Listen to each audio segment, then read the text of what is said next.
right on the marks. That's what they encouraged Marco Andretti to be. Perfect on his stop. Kyle Moyer said it needed a good in-lap. You've given it to me. Now hit a perfect spot on your marks. He's done it, and a good stop for the Andretti Green Team. Well, the question is, can he get back out and up the speed and up the hill before it is Franchitti, Dixon, and here they come. And oh, they touch. They make contact, the teammates. Marco goes spinning around at turn 2, and we have our first yellow of the race. Okay, just a few moments ago I said to you, if we get a yellow and Dixon's behind Franchitti, he's got a shot at winning this event. And Scott Dixon is right behind Dario Franchitti. And there's Michael Andretti, and there's Marco, and the engine is stalled, so Marco with a little, looks like he has wing damage as well.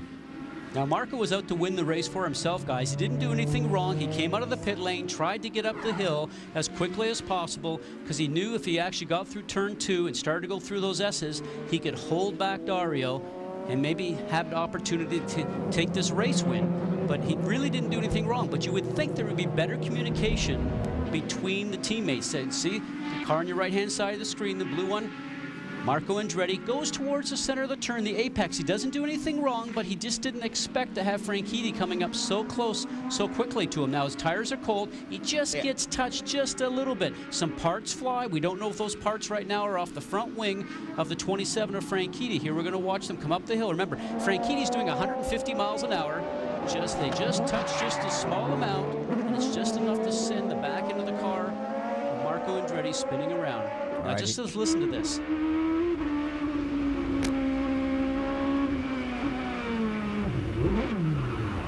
Takes his hand off the wheel, stops himself from getting his wrist broken or his thumb broken. You can see how fast those wheels spin around. I saw Michael trying to put something up there when we first went to him. I wondered if he actually did that. All right, there is some damage to Dario's car. Yes, take a look at that left side wing. So that will affect the downforce of this car. And we're in the closing laps. Let's check in with Vince Welch. He's caught up to Michael Andretti. Michael, this outcome certainly costs both of your drivers, Marco Andretti, your son, and Dario Franchitti now falls back into second place in the championship. When the two collided, how did you see that? How should the two drivers have handled that? I think Dario needed to have a little more patience, unfortunately, and patience is what wins championships. So a little disappointed. He knew he was going to get him at the next corner, and then it would have been a beautiful scenario because Mark would have fell into second right behind him, and the race would have been won. But he just got a little impatient there, so it's disappointing.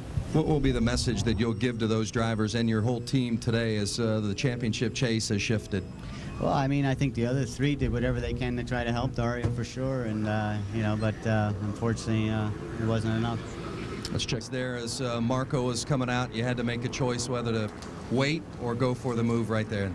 Yeah, it was one of those situations. Scott and I had almost the same situation, but I think Scott was slightly further back, so I was able to, further forward, so I was able to wait a bit with Marco.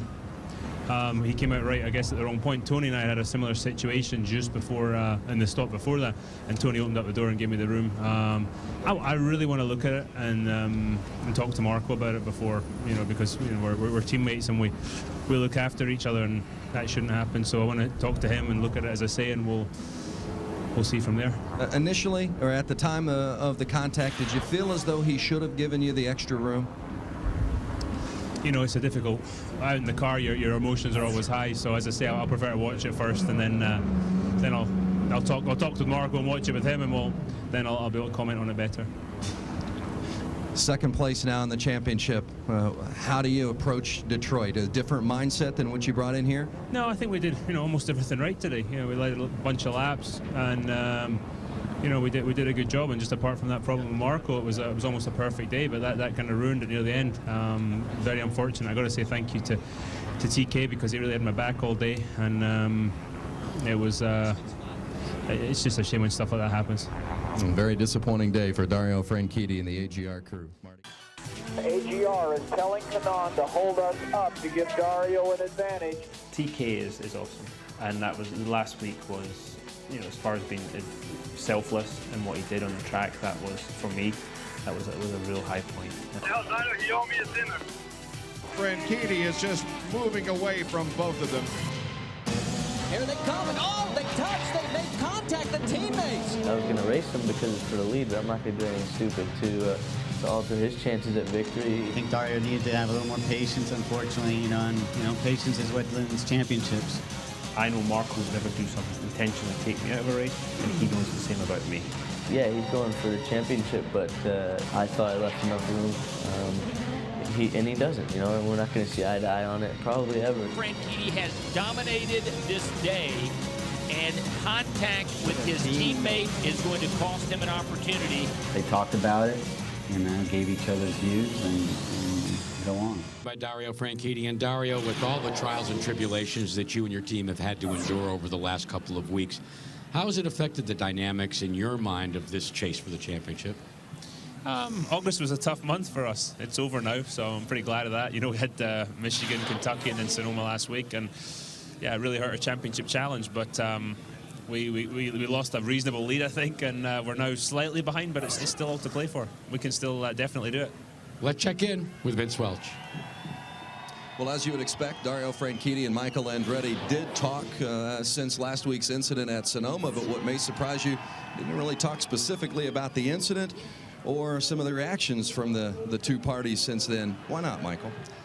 Well, I mean, there's two different opinions, and, there's no real reason. We all know what we need to be doing, and, talking about it and arguing about it's not going to fix anything. We just got to go forward, and, we're very close. I mean, me and Dario have been, he's been friends for a long time, and that doesn't affect our relationship as it does with Marco. I mean, him and Marco are close, so it's just one of those deals, and we just gotta try not to let it happen again.